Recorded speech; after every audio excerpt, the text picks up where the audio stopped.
Voilà des siècles qu'on essaye de savoir si la guerre de Troie a vraiment eu lieu. La guerre de Troie, c'est l'histoire d'une guerre causée par l'enlèvement d'une princesse grecque, Hélène, par un jeune prince téméraire troyen, Paris. La légende prétend qu'Hélène était la plus belle femme du monde, une beauté que seule la déesse Aphrodite surpassait.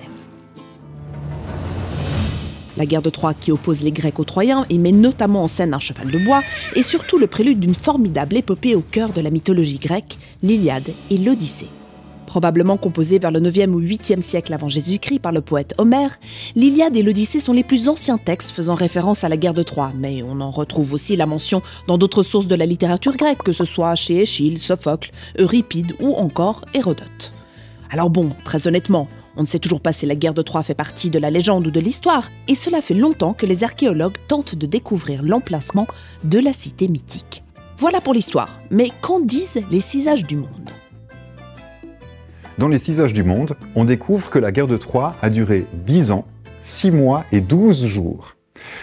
Que la cité de Troie fut construite en 3248 après la création, et qu'elle fut détruite 946 ans plus tard. Alors, vous apprécierez la précision de la datation. Et on peut s'en amuser peut-être. Mais il faut comprendre qu'au Moyen-Âge, la guerre de Troie est le premier événement dont on croit connaître la date avec précision. Quoi qu'il en soit, dans les 6 âges du monde, cette guerre est évoquée à plusieurs reprises et au travers de plusieurs épisodes.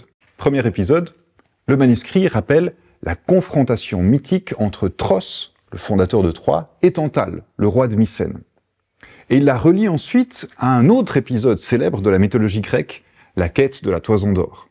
Souvenez-vous, l'histoire de Jason, accompagné des Argonautes, qui doit aller chercher une peau de mouton en or pour gagner le cœur de la princesse Médée.